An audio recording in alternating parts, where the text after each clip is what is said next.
Now I'd like to introduce today's speakers. Beth Hery is a senior principal with over 30 years of experience providing engineering, support, and consulting services. Her expertise spans across the disciplines of process engineering and consulting, food safety, process safety, P&ID development, and piping layout and constructability. Beth is a graduate of the University of Dayton. She holds a BS in chemical engineering and is a licensed professional engineer in multiple states. Phil Wille has been with ADF for over 11 years and has worked on multiple projects with tasks ranging from PFD and P&ID creation, process design, equipment sizing, equipment layouts, mass and energy balances, and construction administration. His knowledge spans between food, corn milling, oil seeds, animal feed, and specialty chemical industries. So with that, I'll turn it over to Beth and Phil for today's presentation. Good afternoon, everybody. Today we're going to take a quick look into a big topic. So we'll whet your appetite into the aspiration system sizing and testing for peak performance. Today we're going to take a look at the parameters that are required for appropriately sizing a dust collection system. We're going to look into the basics of how to go about sizing a new system, which then will relate back to how we check an old system. The losses in performance and fan relationships, because that's going to be the driver for your aspiration system.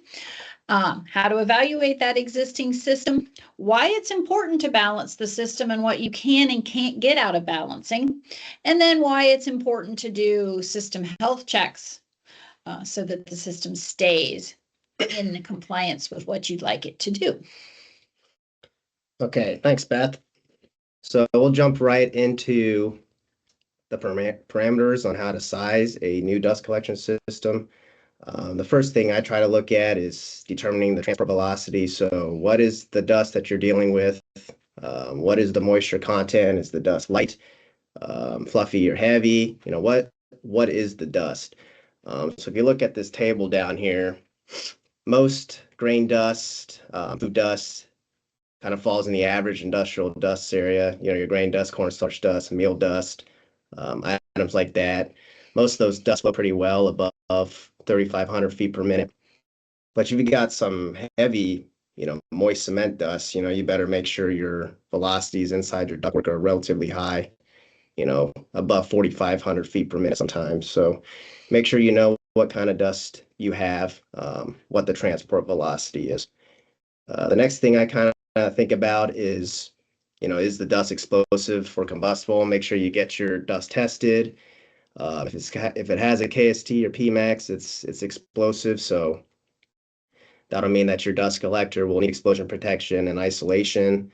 Probably the most common isolation technique we've seen is the passive isolation valve installed on the inlet to the dust collector. And then that also takes a little bit of a pressure drop depending on the velocity. So you want to keep that in mind when you do the sizing. So the third thing we do is typically we just draw out the dust collection system. Don't have to go all the way to a P&ID, so just a basic kind of flow diagram. Include all the users, include all the elbows, the fittings, the lengths on that flow diagram, so you can reference it. Fourth thing that we do is calculate the airflow requirements at each user. And one reference that we use pretty often is the ACGIH ventilation, industrial ventilation manual. It's got a whole bunch of different hood requirements and hood calculations so that you could calculate the airflow that you need depending on what hood you have. So once you've determined the airflow, you can calculate the required duct diameters based on the transport velocity that you've determined.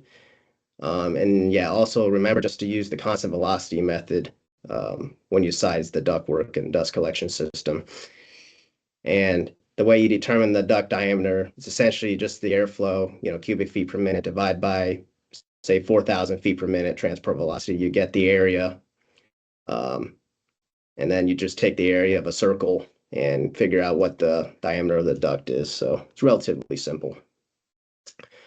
Probably the hardest part and probably what takes the most time is determining the pressure loss in the ductwork. we reference ASHRAE from time to time, and they reference the Darcy-Weiss